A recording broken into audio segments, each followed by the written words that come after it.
Hey everyone. So today I wanted to really respond to this person in my group, but I knew that this information would be helpful to you too. So if you have an ADHD child and you are really stressed about the school situation and how to make that transition, then this video is going to be really for you. So I'm going to talk to her specifically about what she wrote in my group. I am not going to share like all her personal details. I really value privacy in that matter in that way. But I know that these things are happening to so many parents. And so I really want to speak to that. And there's a couple of different aspects to this. One is her child is going to first grade, and he has to go from half day kindergarten to full day first grade. And she's really worried about that. Second is he's really volatile, as most ADHD kids of this, age are. And she's really worried about like if he's gonna mask all day and then blow up at her in the evening, or if he's going to like completely just be volatile in the classroom, because that will cause potentially even more issues, right? As far as like the things that she will have to do and him getting in trouble and all these things, it will actually create more issues for him in the long run. And then, how is he going to handle not having the nap? And then he's not allowed to repeat kindergarten, even though she's already asked. Unfortunately, the rules of where she lives prevents that. And they suggested that she could do part-time homeschooling and part-time schooling, which I will say is actually quite generous. They don't normally offer those kinds of things. But she's saying that she doesn't feel like she has the spoons, the time, the energy for even part-time homeschooling. And then, she's still trying to get more referrals from doctors and things to really start that whole process. And so she feels really let down by the system, and she doesn't feel equipped. And so really what I'm going to do is I'm really going to respond to all those different pieces in this video. And I hope that if you are also experiencing these things, that this will help you. Now, I'm going to come at this as a parenting coach, as a former public school and private school teacher in multiple continents, and as a homeschooling mom myself who is starting to help other parents start that homeschooling journey. So you can know like where I am coming from as I respond to this.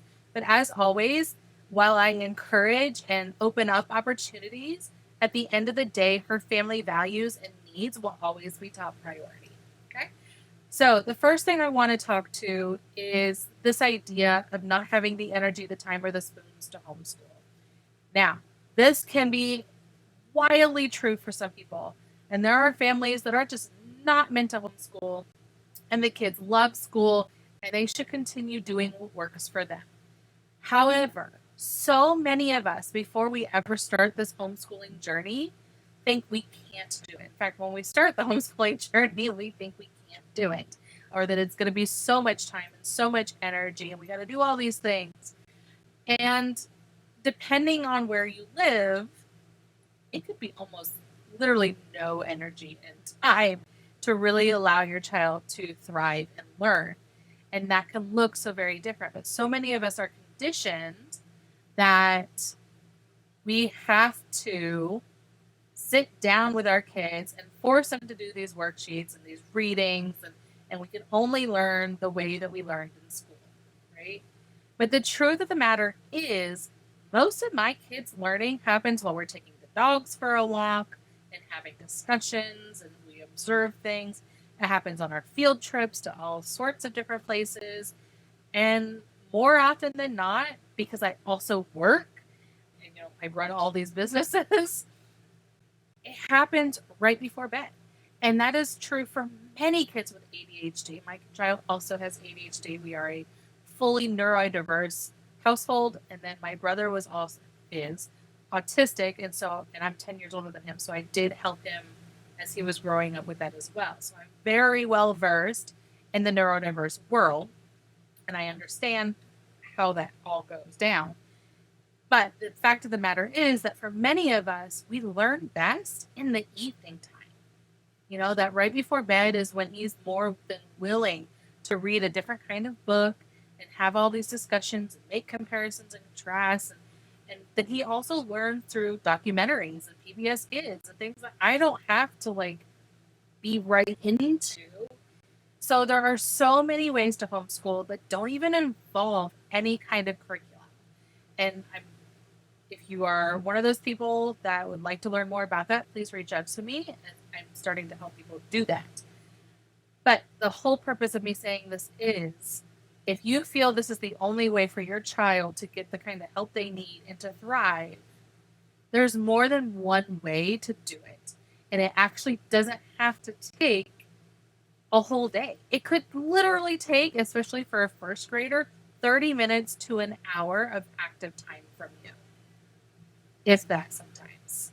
So I want to encourage anyone who doesn't feel like they have the spoons to reach out to me and at least let me walk through what it could look like for you before you decide finally not to. Now, let's say we've had that talk.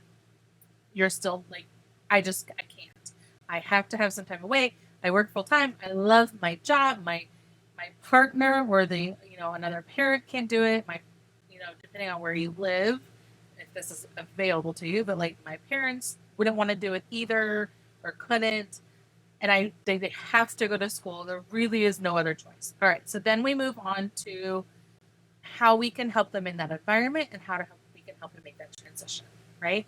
So the first thing is there will be a transition time that is going to be very difficult. And coming from a former public school teacher who has literally taught every single grade in some capacity, it's going to be hard those first few weeks. And that's not to be like, well, just get over it.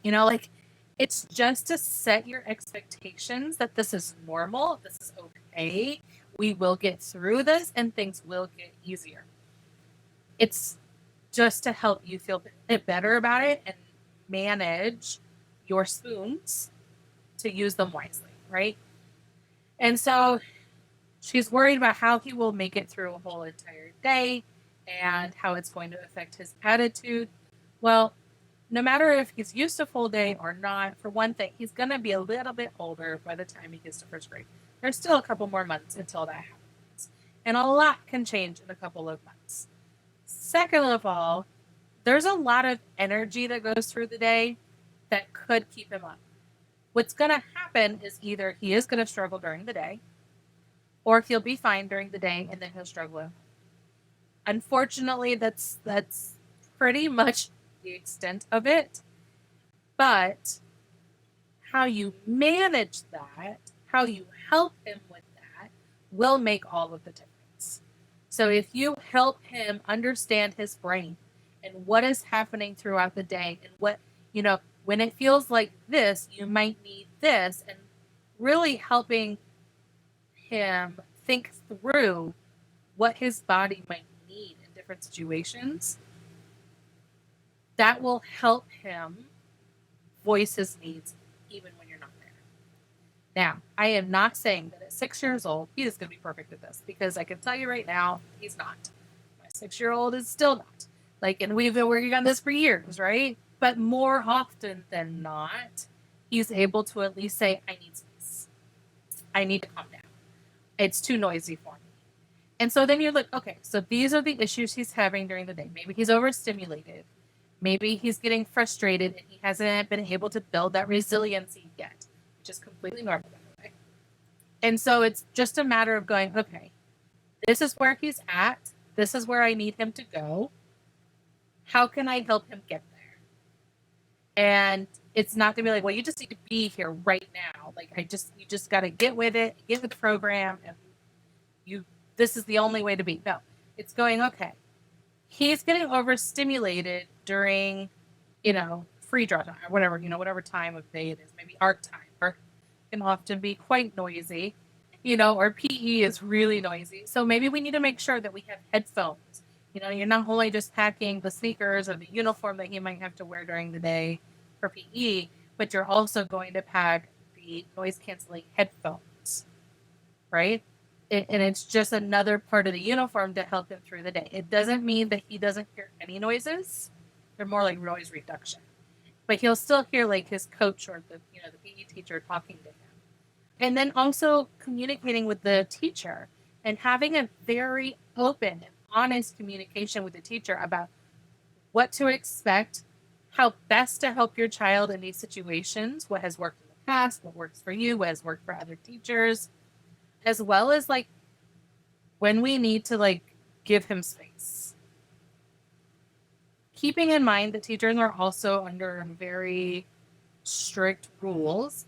But in general, if you work with that teacher, and of course, I know you're trying to work on the IEP and stuff, but if you work with that teacher and go, look, he's really going to struggle with this.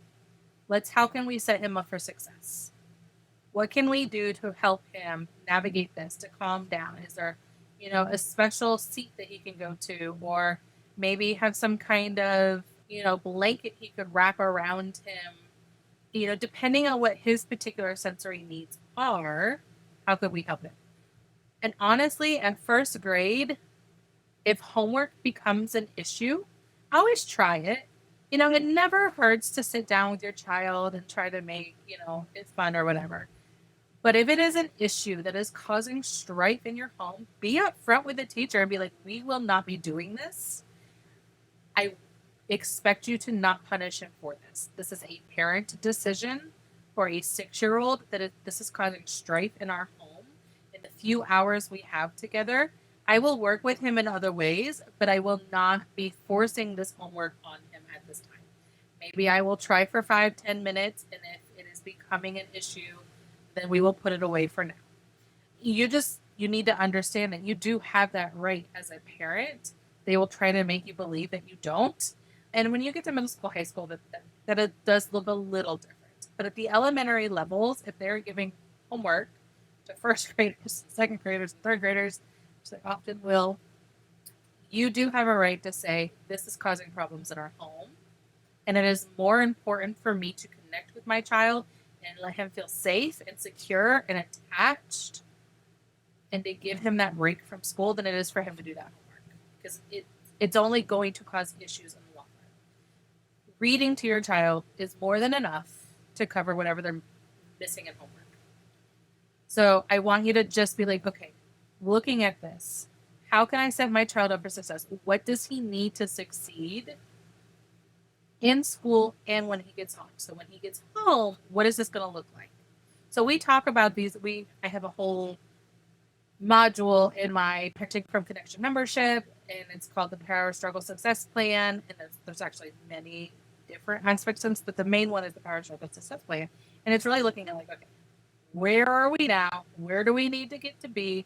What are the like mini steps that we can take to get there? The little mini milestones that we can take to help make that transition to where I need him to be.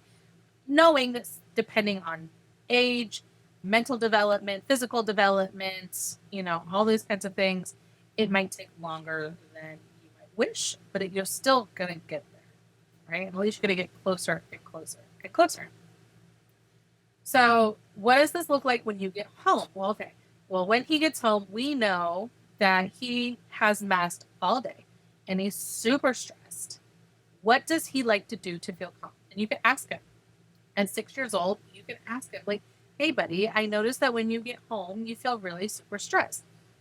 What would help you feel better inside? Right? It could be that he needs cuddles or food. I mean, they're pretty much, depending on when they have lunch, he could be starving at the end of the day, right?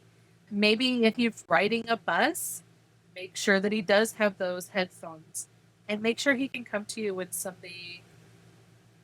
there's something inappropriate on the bus to him, because that happens a lot. So just really being able to have that open communication, but also realizing like he may not want to talk at all when he gets home. Maybe you guys put on some calming music and just like cuddle up on the couch. Or maybe he goes and he gets like half an hour of his favorite TV show. Again, this is all depending on your family values and his own needs. But this can look very different for every kid, and it can be the trial and error. You're like, okay, what does help you feel better about your body? How can I help you to do that? And then you do that, and you let him calm down. And then you do something to connect. Now, maybe his way of calming down was already to connect.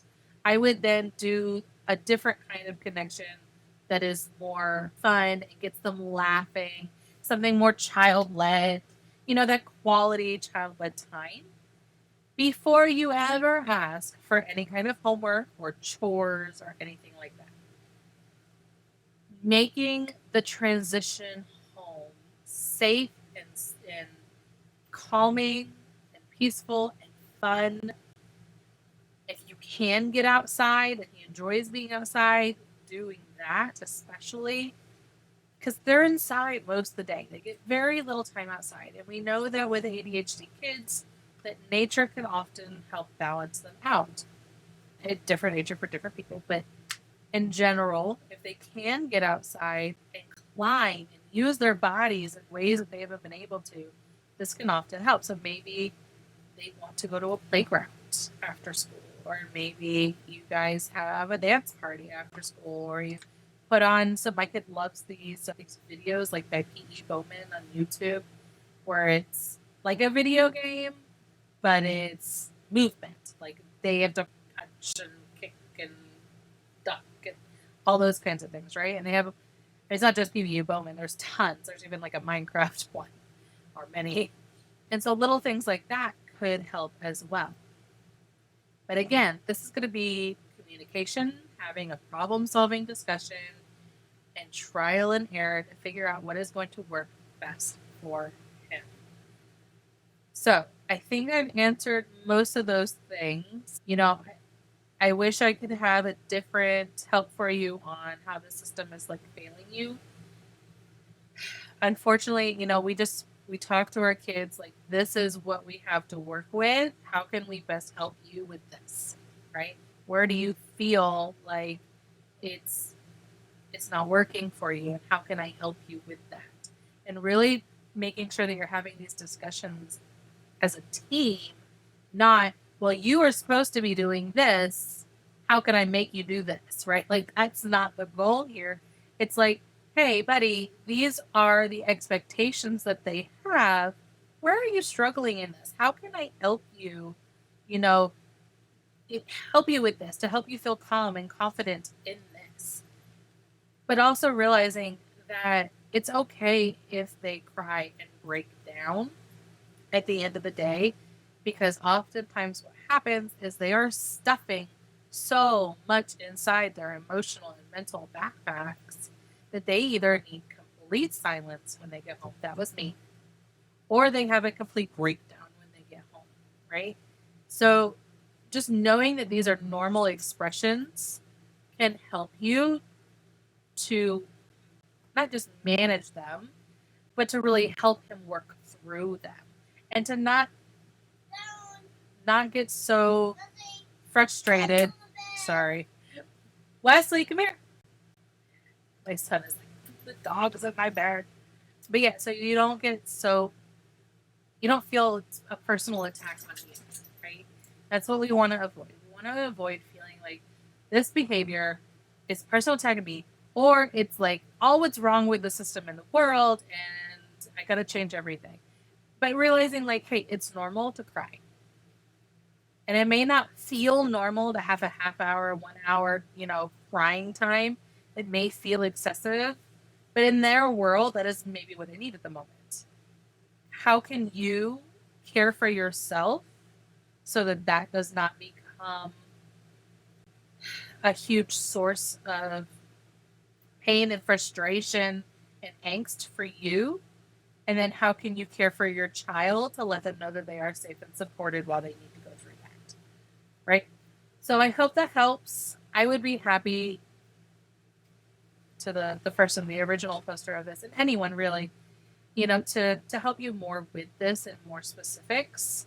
But at the end of the day, we have to take, okay, what is it that I'm working with? And how can I make the best of the situation? Is there anything that I can change? If this is what I have to work with, or I have to completely switch, from school to homeschool, they both comes with pros and cons. And I have to choose which is the best pros and cons, not only for my child, but for myself and for my entire family. And those are not easy decisions. But you can always switch back. right? You can always change your mind. I always want to put that out there. You can always change your mind. And but you say you chose school, this is what we have to work with. Here's how your brain is working. Where are you struggling, buddy? How can I help you? How can we practice this and use this in everyday life? How can I model doing these same things when I get frustrated so that you see it in action? And then how can we work with the teacher next year to help him or her understand you and how best to help you? And then it is a open communication of, hey, this is working. Let's keep this up. Or, hey, this is not working. Let's try something else. I hope that helps not only the original poster, but everyone out here in the world. And if you have any questions, please feel free to send them.